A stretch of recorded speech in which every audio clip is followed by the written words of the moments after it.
On a farm about 15 minutes south of Muncie, one family has found a creative way to honor one of America's Medal of Honor recipients. After his flight from Washington, Desmond boarded a second plane. This one would take him over the field. Now, this runoff election only had a voter turnout of 1,853 students, which is 108 less than the first round of voting. The bold slate will be inaugurated April 15th, and NewsLink Indiana will be there to bring you coverage of the event. Marley, Sam. Welcome back to NewsLink Indiana. In a time when many are struggling due to the COVID-19 pandemic, one local business has found a way to thrive while honoring a hero from a different world crisis. NewsLink Indiana's Tucker White tells us how this family-owned operation has made that happen. On a farm about 15 minutes south of Muncie, one family has found a creative way to honor one of America's Medal of Honor recipients.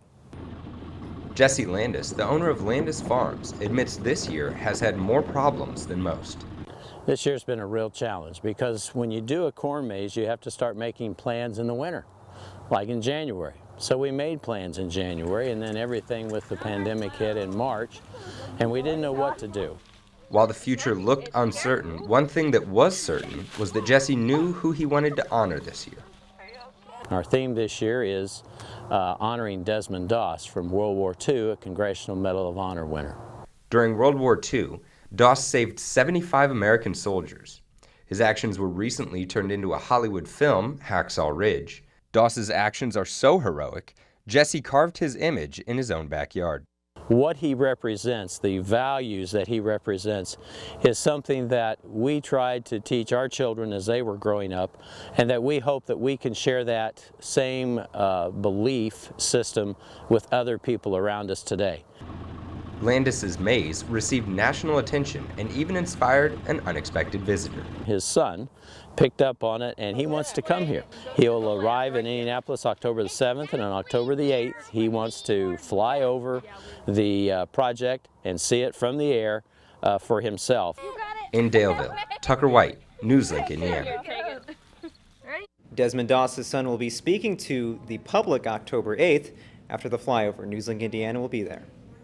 And now to a story you'll only find right here on NewsLink Indiana. The son of a war hero whose story was made into an award-winning film visited a local business. NewsLink Indiana's Tucker White joined him for this emotional visit.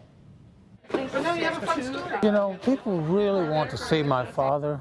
I mean, it's who they really want to see. I call myself a cardboard cutout, you know, because I'm not him, you know, but he's not here. Desmond Doss was in the Army during World War II.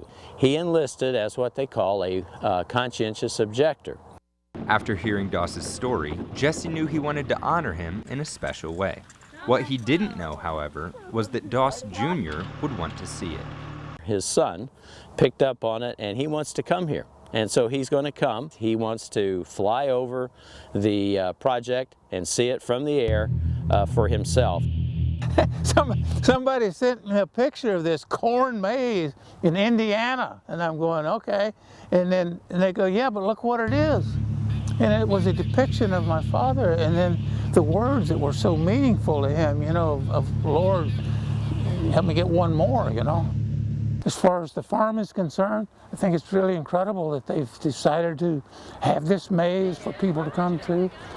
Not only get out and get to do something with your families and stuff that's very wholesome and enjoyable, but they get to hear a very wonderful story. Yeah. The little picture they have on that they're posting, right, it doesn't do justice to how that really looked. Right? In Daleville. Some things you have to see for yourself. That's right. Tucker White, NewsLink Indiana. That's right. After the flight, Doss spoke to a crowd and answered questions about his father. On NewsLink Indiana, a Muncie church is holding its annual shoebox drive next week. NewsLink Indiana's Tucker White tells us how this year is a little different for one of the coordinators. Sue Bausman and her husband Bill have been running the Samaritan's Purse operation for the past 24 years.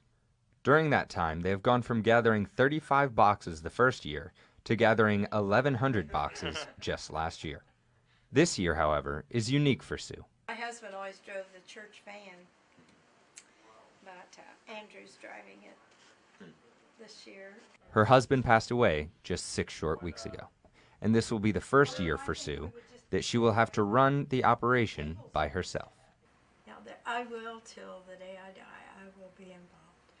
For Bill's funeral, Sue and her family asked for children's gifts instead of flowers. These gifts will be packed in boxes this year, so Bill will be able to bring cheer to children around the world one last time. The Sunday before he passed away on September 28th, we set up tables and things that we had collected outside the house, and he could hear what was going on. And our children and grandchildren, about 26 of them, packed 75 shoeboxes that day and brought them in and run in the house for Grandpa to see what was going on. To help Sue reach a new record this year, shoeboxes can be filled and brought to the University Christian Church next week. In Muncie, Tucker White, NewsLink, Indiana. For information on how and where to donate, you can visit ballstatedaily.com.